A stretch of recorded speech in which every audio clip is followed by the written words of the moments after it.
fire, phenomenal radiance in the central core. From that, I watched this brilliant light piercing out, and I thought even the stars in the universe, even the constellations must find their energy source from this focal point. What is that light? Is there someone in there surrounded by this radiance, or is that just an energy source in the cosmos? Is that just some power source of good in the universe? Or is there a person or a being in that radiance? As I questioned that in my own mind, a voice spoke to me from the center of the light. The voice said, "Ian, do you wish to return?" As I heard this man's voice, I instantly recognized it be the same one that spoke to me on the side of the road where I nearly closed my eyes and died. The same voice that asked me to beg for my life, the same voice that spoke to me in the ambulance, asked me if I'd forgive these men. As I heard his voice, I thought, he knows my name, there is someone, but return where? Where am I? As I looked behind, I could see the same circular-shaped opening, like the tunnel that I'd apparently just travelled down, dissipating back into darkness.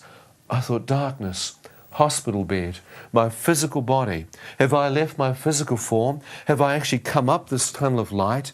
Is this real? Am I standing here out of my physical form? Or am I comatized in the hospital, having some bizarre dream or hallucination? Am I alive or am I dead? Quite a quandary there. Well, my mind, I could cognitively think of the two alternatives. You don't leave your mind behind. No. As I stood there grappling with what was reality, I thought this could be real. I could actually be dead. Maybe I did die. Perhaps I'm standing here. I thought, but return where? I responded to the question. I said, I don't even know where I am. If I'm out of my physical body, I wish to return. I have no idea where I am. As I spoke that to him, he spoke to me again and said, Ian, if you wish to return, you must see in a new light. I thought, if I want to go back, I must see in a new light. What does that mean? Light. See the light. Look at this light. Am I seeing the light? It must be. Look at this. It's a phenomenal radiance. Are you the true light? As I asked the question to the person who was speaking to me, words appeared in front of my eyes. God is light. And in him there is no darkness at all. 1 John 1:5. I thought I've read this somewhere, a Christmas card in South Africa, in Cape Town, in Bantry Bay. I remember reading this, but I didn't know what the 1 John 1:5 was.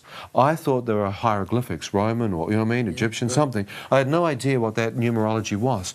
But these words had fascinated me because it said God is light.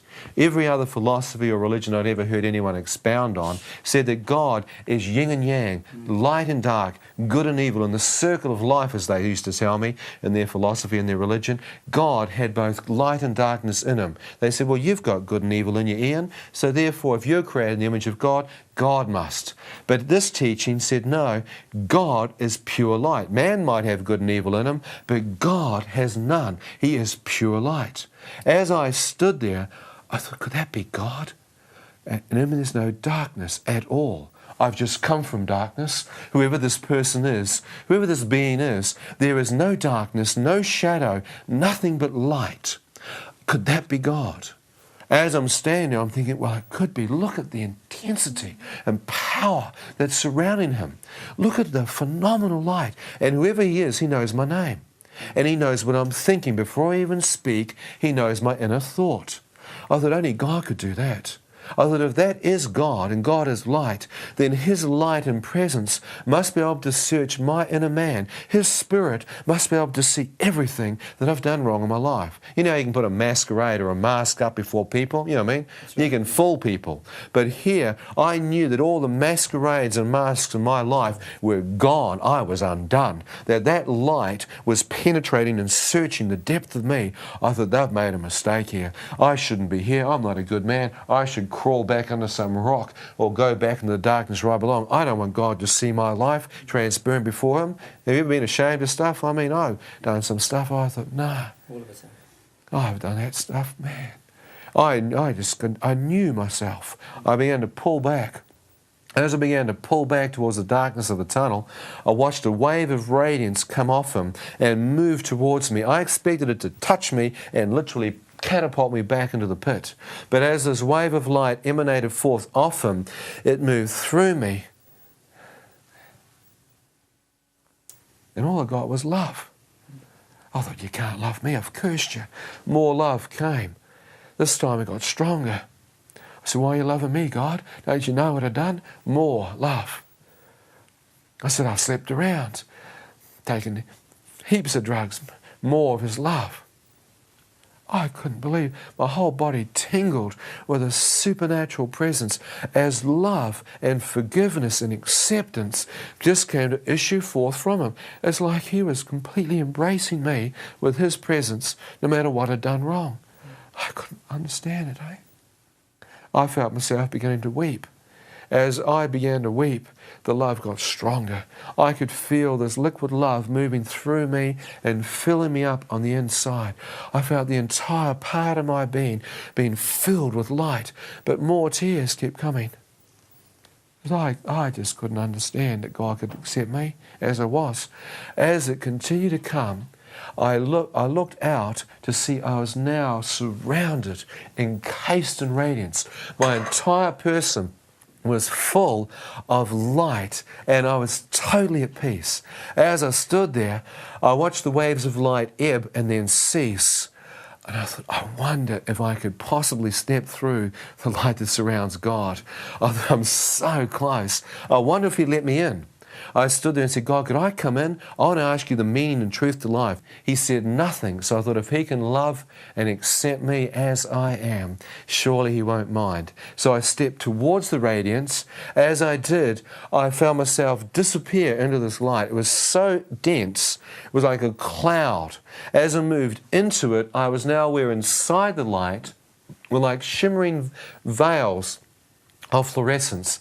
It was almost like small stars caught inside this cloud, giving off facets of radiance, sparkling, shimmering, like the facets of almost a cut diamond, how it gives off light. But it wasn't physical in the sense that it wasn't stones or diamonds. It was actually light breaking forth in this cloud. As I moved through veils of this light, an amazing healing presence was coming forth off the light. It was like a healing property was touching my broken heart. You know what I mean? I could feel my heart of hearts being healed.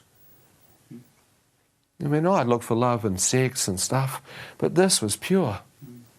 You know what I mean? This wasn't some degenerate, sicko stuff. This was pure. And it was just touching. It's the depths of me, man. I knew what sex and that stuff was, but this was pure love, no strings attached. As I continued to move through, I thought, is there any way that God would let me see Him? Because all I'm seeing is this light. Could I see God? Will I just see this radiance? As I moved in, it suddenly began to part. As the light began to open up, I became aware that standing in the center, I began to make out a man's bare feet. Around his ankles were dazzling white robes, garments. Not garments of cloth, but garments of light. As I looked out and saw that, I began to lift my face up to see the chest of the man, and his arms were outstretched with dazzling white robes, as if to welcome me. But as I looked towards his face, I almost had to turn away. Because as I saw the light and radiance coming off his face, I turned because it was so pure. And it was 17